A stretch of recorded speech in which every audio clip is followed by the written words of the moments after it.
It's the starting five, Tuesday, April 26, 2022.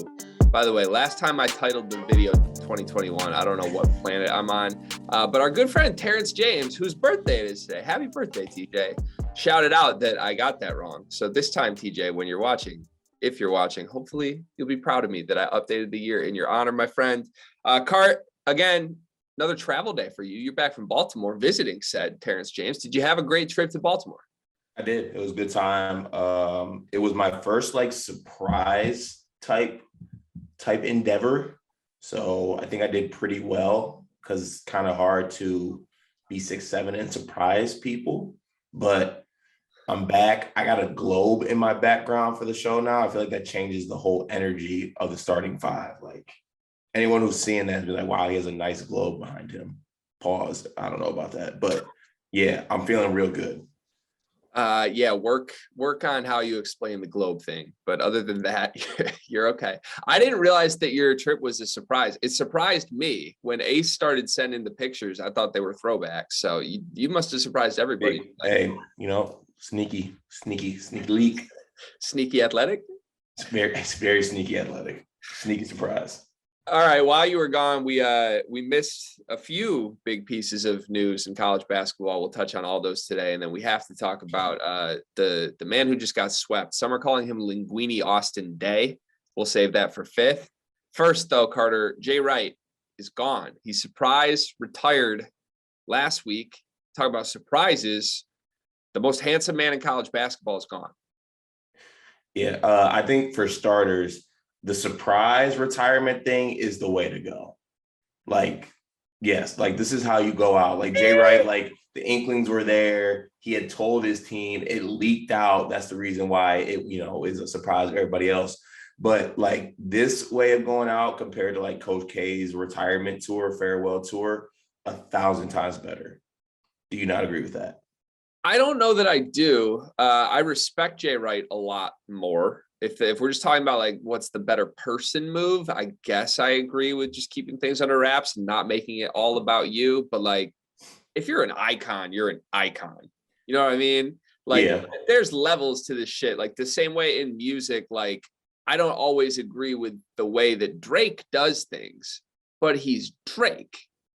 He is the greatest in the game. You can't compare him to lesser artists and a Jack Harlow, who just pops out of nowhere and puts a little single up that samples Fergie. That's fun, but that's not the same. So Jay Wright doing his thing, that's cute and handsome and fun because he's Jay Wright. He's cute and handsome and fun. He's not the GOAT. He's not the biggest person in the sport. He's top 5 of all time in my eyes. Yeah, I don't know. That seems like recency bias. I feel like whenever you asked me or whenever that subject came up and I was naming the great coaches, Jay Wright got mentioned.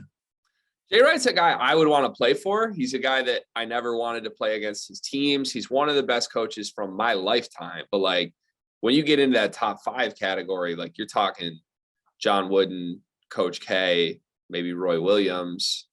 Is Jay Wright really right there? I truly think he is.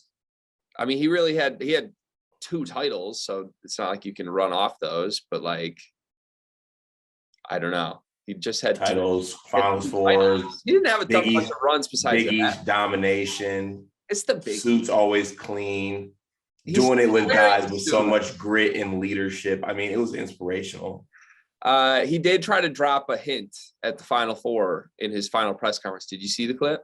I did see the clip. Disgusted that you didn't pick up on that because that's the stuff you live for. I 100% should have found that. I'm surprised nobody found that, though. It was interesting to me. I will miss Jay Wright, I think. Villanova might fall off a cliff now, right? Yeah, also the bag for Jay Wright to Michigan State might be huge. How do you think Tom Izzo will do a retirement tour?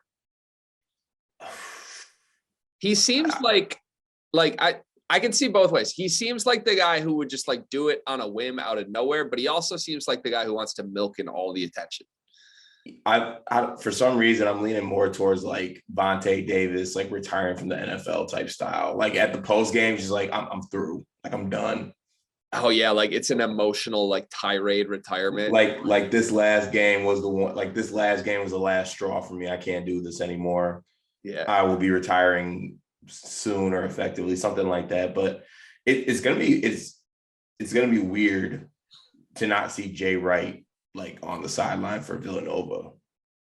Yeah, it will. And They're still going to be good though.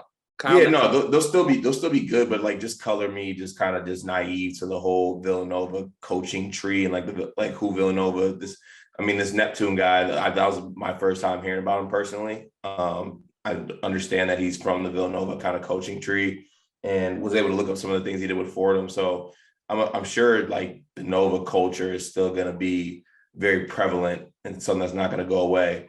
But it's just going to be odd just not seeing Jay Wright on the sideline. But I think Villanova will be fine. I think this does open up things for other teams in the Big East for me personally. Yeah, doors wide open for Creighton this year. Yeah. Xavier with a new coach, Butler, Providence. Thad Matta. Like, can he? I think Thad might take that league over if he recruits like he used to. Providence making moves. Always. Ed Cooley's recruiting the portal instead of recruiting high school players, and that's a good thing for him. I had one other thing that I just slipped my mind on here with Jay, and now I can't remember it. Okay, I got a question for you. Do you think it's truly because like he just wants to spend time with his family, or do you think the new lifestyle basically of college basketball is taking somewhat of a toll? I think he had nothing else to prove, and he looked at his roster and saw that Colin Gillespie was leaving, and Colin was his guy, and he didn't necessarily have a great replacement, thought it was going to be a little bit of a down year, and said, yeah, I don't really need to rebuild again. Like, I don't want to make it as much of a, like, he hates the portal, he hates the way the game is going thing that some people have said. Like, Yeah, sure, he might not like recruiting the portal, but like, if he was 10 years younger, Jay Wright would have done great in the portal. yeah, that's true. Like it's a wild concept and people don't want to accept it, but people do like their families. Like not everyone is Aaron Rodgers and Tom Brady. Like people actually do, people love their families and want to spend time with them. And what can you blame them? Who's really trying to work when they're 60? Like people are trying to retire, whether you're a college basketball coach or not. I remember the thing I was going to say. Villanova next in the line of just replacing the old iconic white coach with young black within the program coach. And that's been a highly successful move thus far, has it not? That has been. My eyes are on Kyle Neptune. He could be the guy. I'm a big Neptune guy moving forward. Like I'm buying into Neptune. Elite name, Coach Neptune. That's big. All right, let's move to topic number 2. Caleb Love sealed the deal for North Carolina, meaning they return everybody except for Brady Manick from whatever the name was that they nicknamed their starting 5, the Iron 5 or something. First of all, that's the only thing I don't like about North Carolina in the last 12 calendar months. Like, their fans can do better with the nickname for that group. Yeah, very true. I have indifferent feelings on this. The whole running back mantra is not something I usually buy into. And the only thing I'll say is that this UNC team is going to be good. Do not get me wrong. Like, I think they should be a top 10 preseason team. I think they'll be a team that could make a run in the tournament. But, the losses should be noted. Like, Brady Manick is a huge loss for that team. I know they have some players that could probably fill into that role, but I don't know if they'll play as well as Brady Manick played towards the end of the year. And even as a team, how well that team played towards the end of the year. I don't want to fall into the trap of a team basically getting hot in March and carrying that into next year. I don't know if you feel the same way about that, but I think they'll be a good team. But I think anybody who's saying like, that's my national championship pick or automatic Final Four, book it, get them there, I think that's overreaction at this point. Yeah, I'm out on Carolina. I'm going to take the harsh stance on them heading into next season. I think they'll be like a top 25 team who will fluctuate how high and how low they go on that scale. I think there might be a couple weeks where they're out of the poll entirely next year. I don't think these guys are that good. I think it's the curse and the blessing of Caleb Love that the NCAA tournament is only 6 games because Caleb Love can go in fuego mode for 3 straight games. He can't do it for 6 straight games. And that's what happened and why they lost in the national championship. It's also why they're never going to be an elite regular season team, because Caleb Love is just going to shoot them to losses once every 2 weeks. And again, Caleb Love is a dynamic player. He's a high-level college basketball guard who is good enough to be the best player in the country any given day. But I wanted to see what this team looked like without him. I wanted to see what this team looked like with RJ Davis in a higher usage role in the backcourt. I also don't buy into the run it back mantra, because you can't do the quote unquote run it back thing unless everybody's back. If Brady Manick was back, you could do that. You can't say we're all coming to run it back, but Brady just didn't want to be here. Brady was a key piece of that entire thing. It's cool they got the other 4 guys back. None of those 4 were going to be high-level NBA guys anyway. Spoiler alert, like, I'm sorry. Caleb Love might have snuck onto a roster. Armando Bacot might have snuck onto a roster. Most likely they were going to be in the G League. Like, of course you ran it back. You got some NIL and you did your shit, and that's awesome. But no, they didn't like choose. This isn't Florida, Al Horford, Jakeem Noah being like, let's go back for another year. Like, that's not what happened here. Yeah. And when I said top 10, I mean, coming into the season, they'll be top 10 preseason. I could easily see the vision that you see that they are, bro. They made it to the national championship game and they're bringing back most of the team. That'll be good enough for preseason to get them to the top 10. Yeah, but I don't know. People keep comparing them to UCLA last year. I think they're worse than UCLA last year. They're definitely. I saw this dialogue, like Kevin Sweeney compared them, and then a couple of people were going back and forth on it on Twitter. And it seemed like the consensus between smart basketball people was this North Carolina team has a lot more talent than that UCLA team. And I totally disagree with that. I think like the trio that UCLA was playing through after last season's NCAA tournament run with Jaquez, with Juzang, and with Campbell, I trust those 3 way more than I trust Caleb Love, Armando Bacot, and Leaky Black.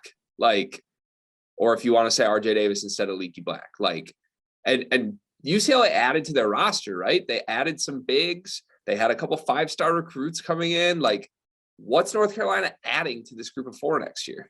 Well, they do. They got a guy actually Michigan was really big on, and Michigan State, Jalen Washington from Mean Streets.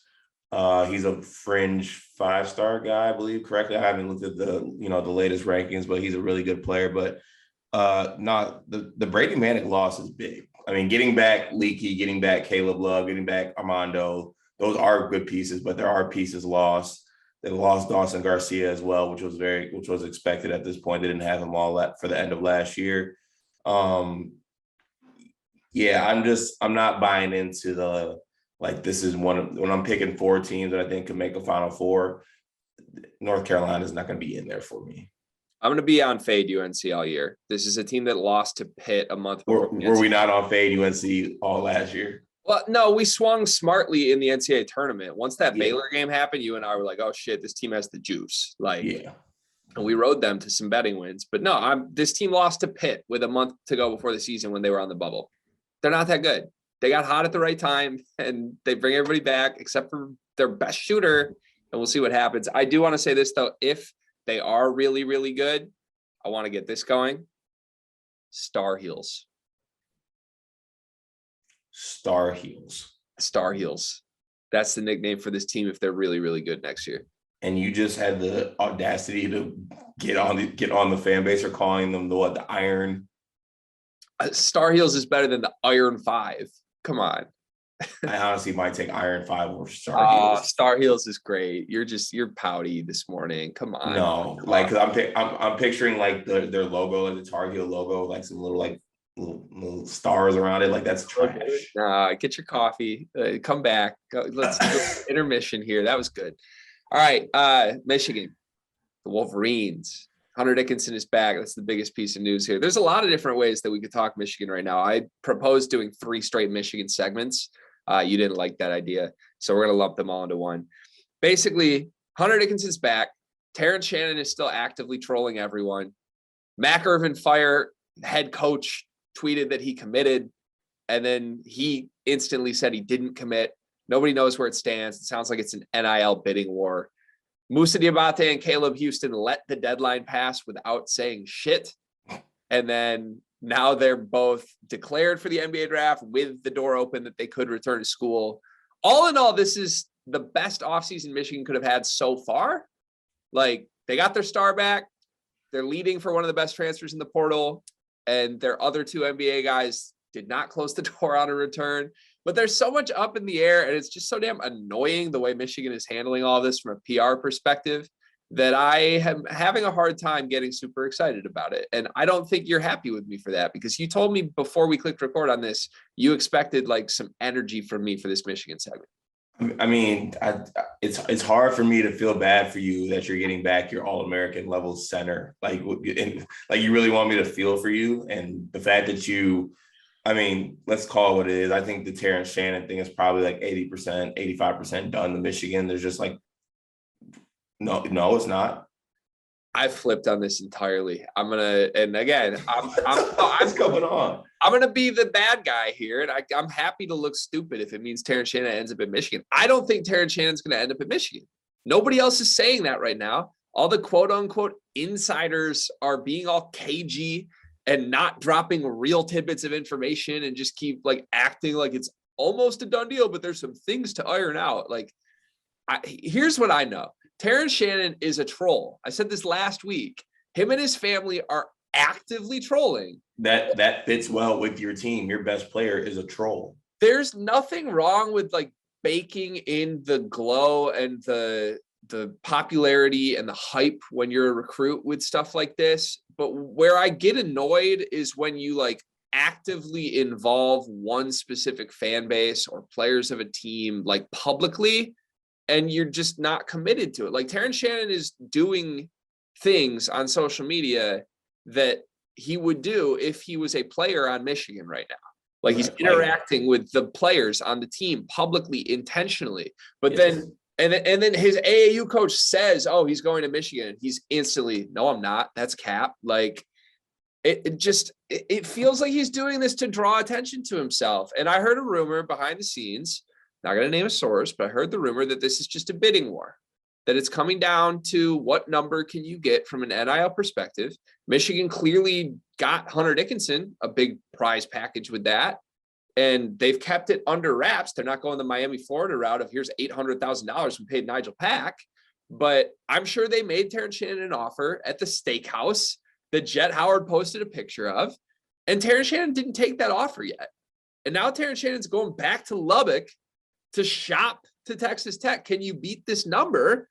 And if I'm Texas Tech, I just beat the number. Like, wait, is he shopping with Texas Tech? Yeah, he's going back to Texas Tech, and he's also shopping into Illinois, to Kentucky, to like, he's pricing himself to the highest bidder right now.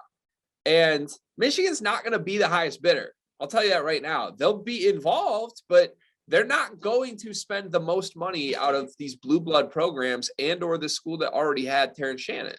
So I don't think Terrence Shannon is going to end up in Michigan. I've swung around on that over the weekend, and I'm very annoyed by it because I don't like the way Terrence is handling this publicly. Here, I'm going to go ahead and give you the thumbnail for this segment right here. Basically, to sum that up, you just told me that Michigan's broke. Basically, so you're a bunch of broke boys. You can't muster up enough NIL money for one of the great universities with the Jumpman sponsorship and all the things that going on in Ann Arbor. You can't get together an NIL package to get Terrence Shannon. That smells like poverty to me. Well, there's a thing called budgeting, Carter, and Michigan spent 60% of their budget on Hunter Dickinson. Ever heard of him? All-American level guy, back for his third year, dropped 35 against Michigan State last year. Imagine having a budget. Is your new thing just going to be writing on a notepad every episode? That went so well last time. That's the new Carter Elliott thing. I'm just gonna beat that little thing to the ground. Pause. But last thing on Michigan, Musa and Caleb. What do you think happens? I think Musa leaves. I think Caleb comes back. I think that's what Michigan fans want to happen.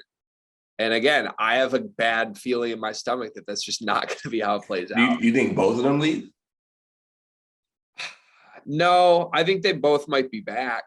I think Caleb's back. There's some rumblings Caleb is recruiting Jalen Lewin from Princeton right now, which, again, the fact that they're even discussed in Jalen Lewin's recruitment right now kind of points to me like maybe Terrence Shannon's not going to come here.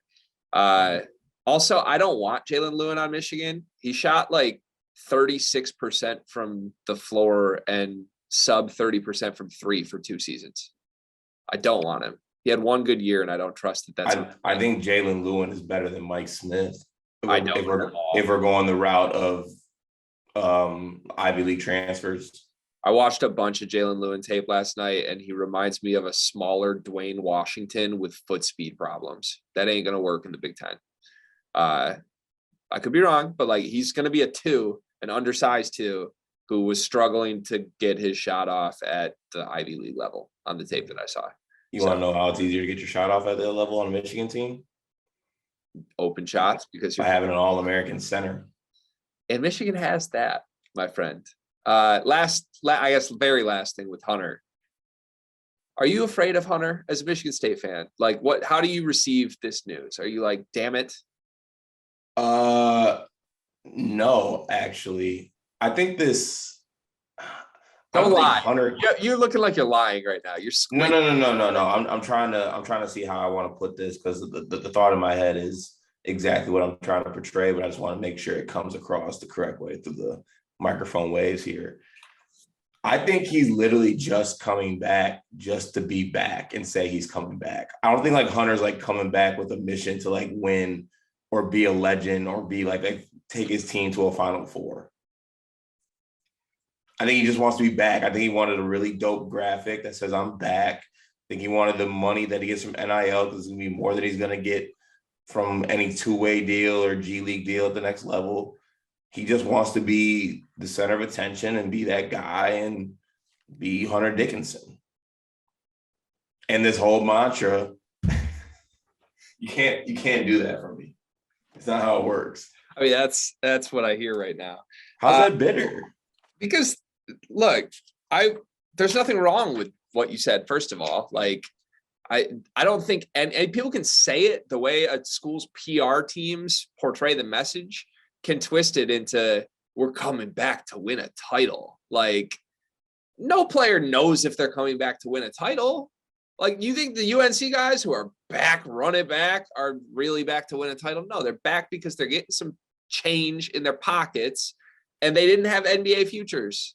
That's Hunter to a T. Like, why? Why would you not, if you're Hunter Dickinson, why would you not make 6 figures in college and continue to be the big man on campus, sell some T-shirts, be on a really winning team, dominate your rival, and that's it? Like, why not? And they might make a deep tournament run. I don't know if you know this, Cart. 7 consecutive years Michigan's made the Sweet 16. Yeah. Last year, not a what do you call really winning year that you just tried to throw in right there. Last year was an okay year that you guys made a late push. Yeah, we made a run in March. That's what Michigan does. That's what Hunter Dickinson does. That's what Hunter Dickinson does. Okay. I mean, has he ever lost early in March? Got put in the blender by fucking Eric Dixon, but that's for another day. Let's just hope this I'm back announcement doesn't work out the way Miles Bridges' I'm back announcement worked. Guy came back to win a title, or so I was told, and that Syracuse zone will get you. Guy came back to work on his game, and guy left a lottery pick and is about to get a max contract in the NBA. Just saying that's why you shouldn't come back to win things. You should come back for your own reasons, which I think is what Hunter did. Okay, and also Bridges didn't come back to win. He came back for #friendship. Shout out to Tum Tum. That's true. Tum Tum, the all-time great Michigan State teammate. You're right. Literally just wanted to play with his friend. But no, in all seriousness, with Michigan's like outlook towards next year, like this is just admit he's scary. Admit he's scary to me. Huh? Admit that he is scary. I want you to admit Hunter scary. Scary. Yeah, he's gonna be an All-American next year, right? Come on. He should have been an All-American this past year, but he was lacking. I mean, he improved his game from his All-American year, his first year. In the Hunter Dickinson should be on all preseason All-American teams. Yes. Is he the Big Ten preseason player of the year? yes, unless Trace Jackson Davis comes back, and then I'm going Trace Jackson Davis. I think TJD is back. I still think it's between Hunter and Zach Edey. If Edey plays 30 minutes and they just give him the ball every single play, he might average like 38 and 14. I really feel like the hurt you're going to feel next year for your Zach Edey, like player of the year, like Zach Edey, best player in the Big Ten takes, are going to fall really flat next year. And like, if he does play 30 minutes, like I see what your vision is, but I can also see a vision where it goes the other way. He's going to be Yao Ming in the Big Ten. It's going to be great. I can't wait. Let's move to your Spartans. I know you had a busy weekend, Cart, but I am pretty sure that I didn't miss anything. I'm pretty sure the TikTok stopped. Yeah, because I was sad. So again, this man Carter Elliott can commit to one thing for 1 week at a time, and then has to change it. I posted every single day. You posted a TikTok over the weekend. I did not post Saturday. No. Did Michigan State get a transfer commitment that I'm unaware of? Well, there were some rumblings that we had some interest in some people, so that I thought that deserved.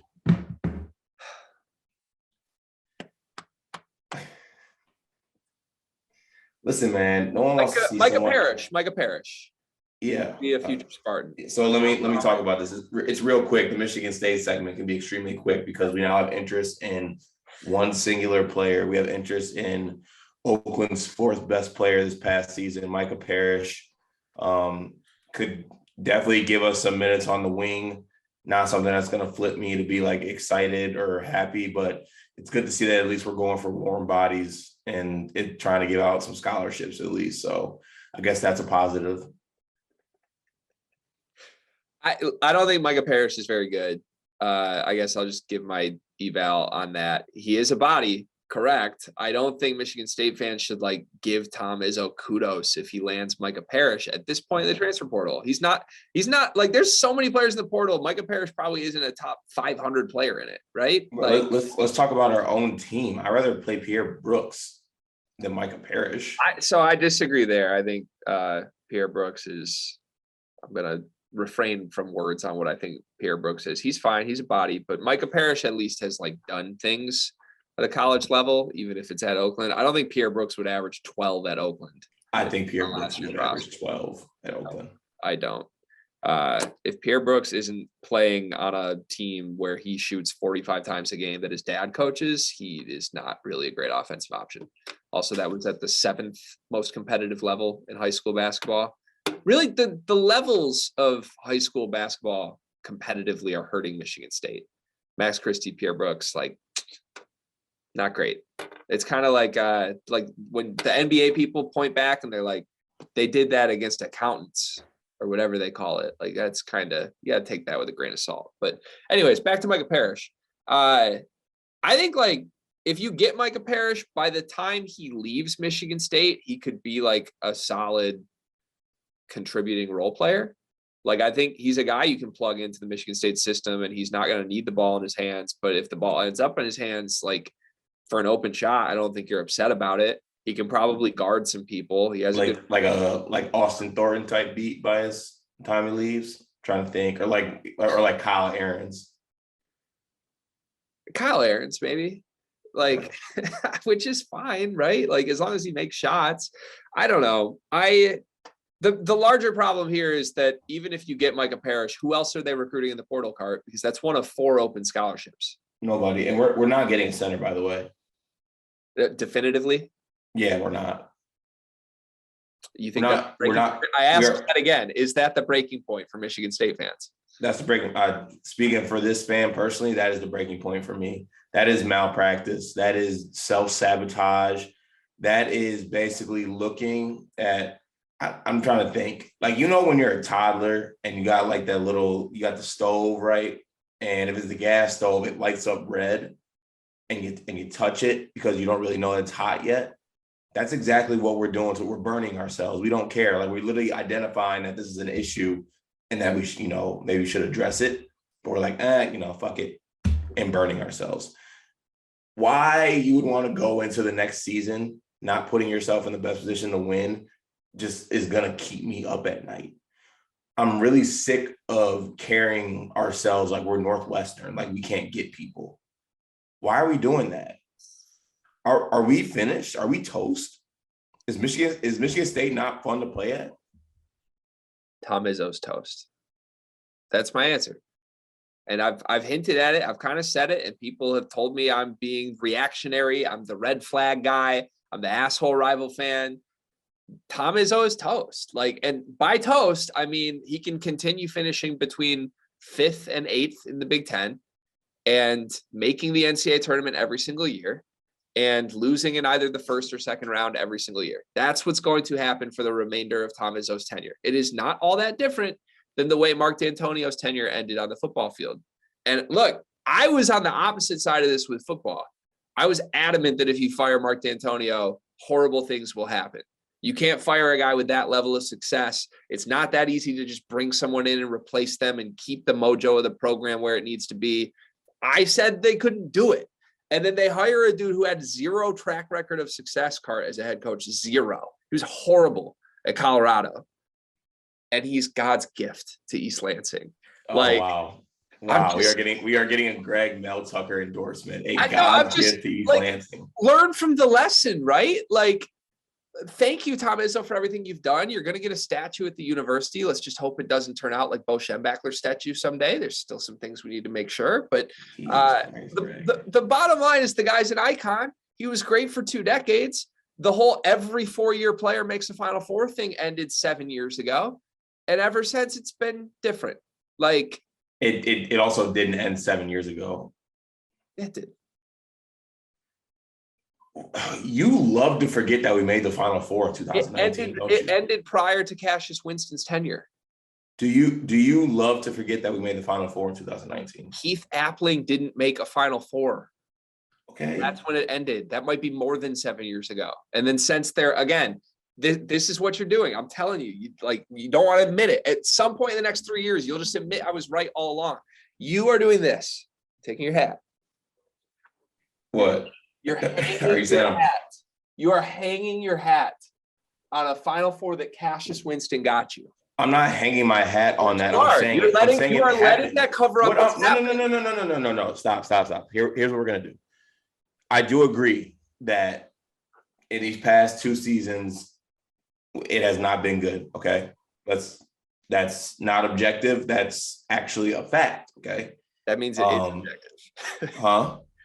That means it is objective. Sorry, I'm a little. I'm sorry. Continue. Let me collect myself. Okay.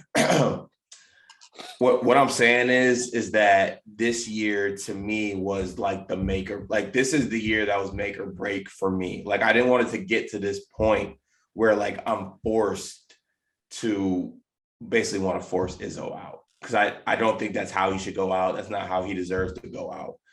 But fact of the matter is, we're going into this season and things are looking scary. Say it. And say it, Cart. Say it. I'm not signing up for finishing between 5th and 7th in the Big Ten every single year. I'm good on that. I want a team that's going to compete to win Big Ten titles. And we can do that. And we need to get back to that. But I don't think we're taking the proper steps to get back to that. God bless Micah Parish and everything he does. But if we think that's a piece that's going to push us to compete in the Big Ten, that's not what it is. Should Tom Izzo be the head coach of Michigan State basketball? Yes. So you're not at the breaking point. I've asked the last 3 episodes, what's the breaking point? You're still not at the breaking point. Good to know. If we go into this season without another big, I'll probably be broken. And if it's just Micah Parrish, I'll probably be broken more. But broken to me means you say on camera that Tom Izzo shouldn't be the coach anymore. Because that is the breaking point that I'm looking for. That's the breaking point I've been hinting at. That's the point I'm at and I've been at for over a year. And the breaking point you're looking for. You want to hear me say that? Michigan State fans, deep down in their heart of hearts, in their gut of guts, they know that I'm right. I'll look you dead ass in the eye right now. I know we have Michigan State fans that listen to this shit. I respect you. I have a lot of respect for Michigan State fans, the way they go about their business, the team they root for, the values that they value in college basketball. Respect it all. Great fan base. You know I'm right. I swear to God, you all know deep down I am right. The Tom Izzo train is not going to self-correct itself at this stage in his career. He has failed every single test along the way of showing signs that he could get the train back on the tracks.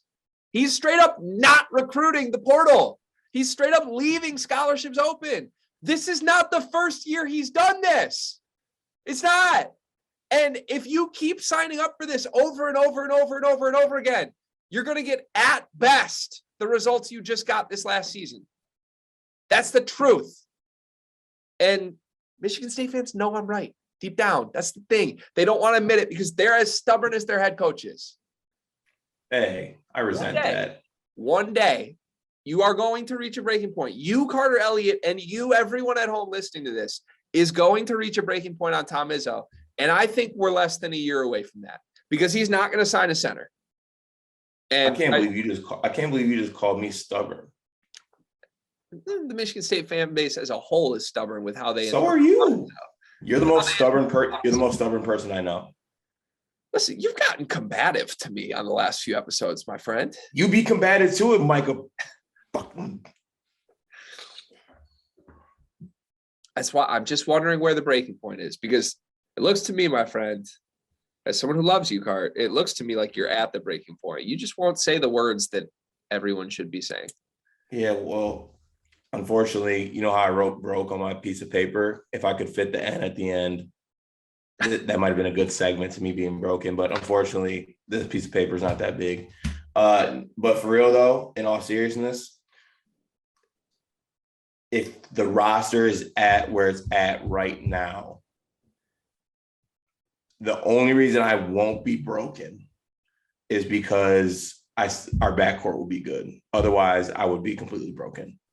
The backcourt will be good, but we need to have a long podcast episode on that. The backcourt's not as good as Michigan State fans are making. No. I'm not saying it's a great.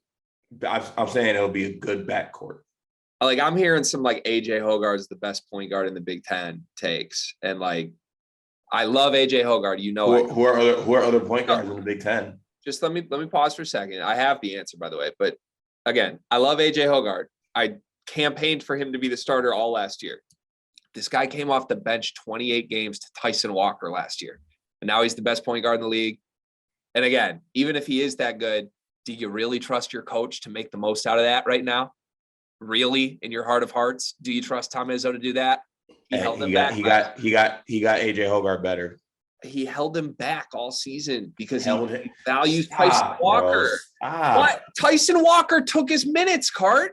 Stop. If AJ Hogarth's the best point guard in the Big Ten, why the hell is he playing Tyson Walker? Do they not play? Well, I mean, you can't play AJ Hogarth for. Last year they didn't.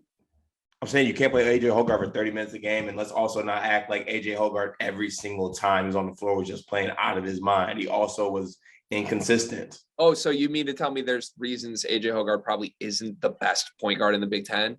Okay, I never said that AJ Hogarth is the best point guard in the Big Ten. I said is good backcourt. I said we'd have a good backcourt, and somehow now we're jumping to me saying that AJ Hogarth is the best point guard in the Big Ten. I speak for myself, not everybody else. Michigan State has a backcourt that's good enough to get them to 8th in the Big Ten if they start Jackson Kohler at center. I agree. Okay. We will have a better starting backcourt than your team next year. I don't think you know that for sure. Especially, and if Terrence Shannon starts in the Michigan backcourt, that's not true.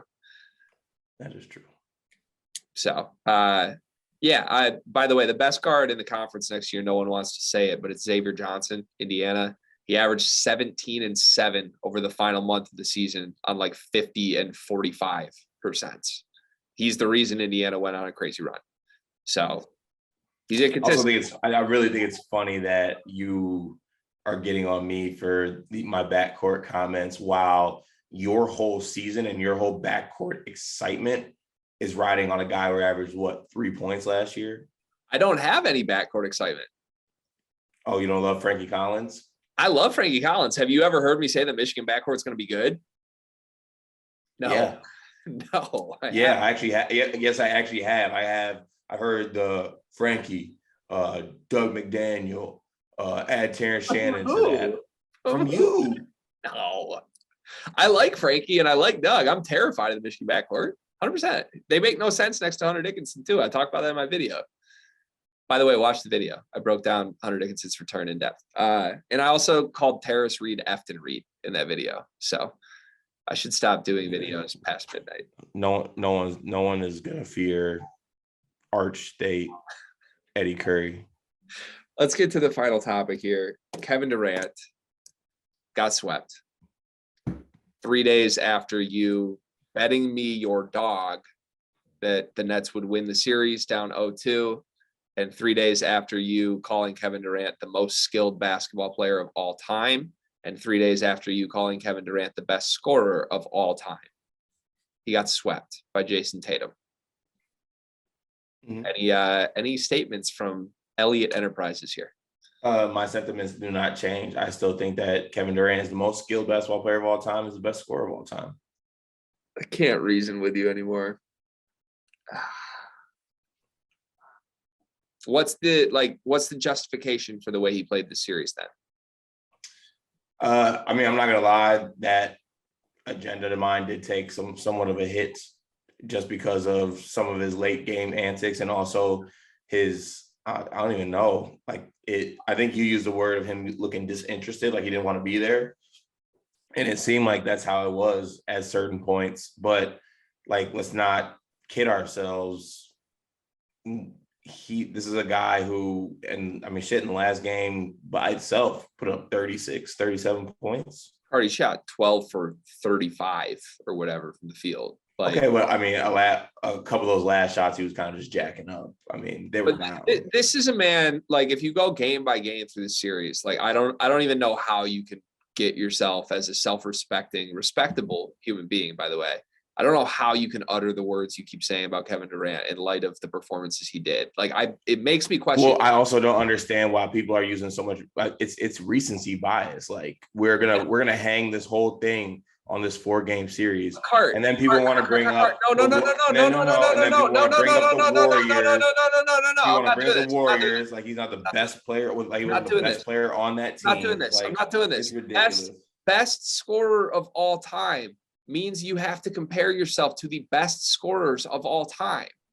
If you want to call Kevin Durant that, the only standard that I can hold him to is Michael Jordan and Kobe Bryant and Steph Curry, who are three guys. Okay, all right, and you want to do that, because Kevin Durant is a career 28 a game scorer. Card, I'm talking about this career. Series. I'm talking about this series. 50% from the field shooter, a career 39% three-point shooter. I'm talking about this series. I'm talking about playoffs. And I guarantee you his numbers. You're talking about these 4 games. You're talking about these 4 games. Did you watch the games? I know you were up tequila shots with girls in Baltimore, but goddamn, did you actually watch the games? He went, Cart. Yes. He went 0 for 6 in the fourth quarter of game 2.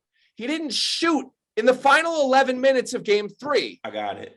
Bro, you're reacting to a 4-game series. I'm talking about the greatest scorer of all time. That's a whole body of work. Great body of work he has. He has the best scoring body of work. You're right. He has the most wins.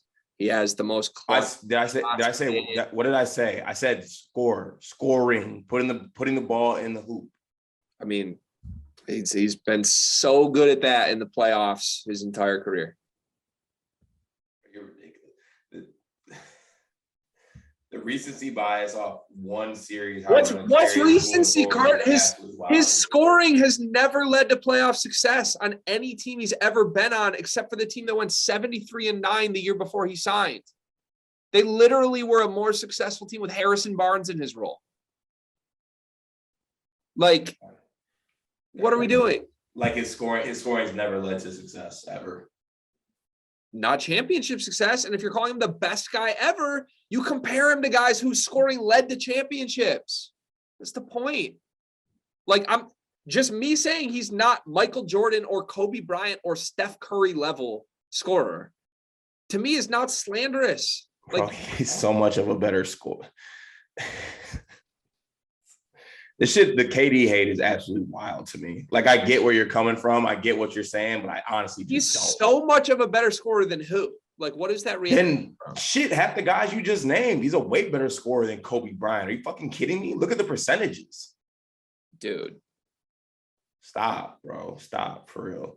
I just can't believe I had to go out on a limb and argue that a guy who averages 29 a game, 50% for his career, 39% from three is not of the best scorer of all time at 7 feet tall.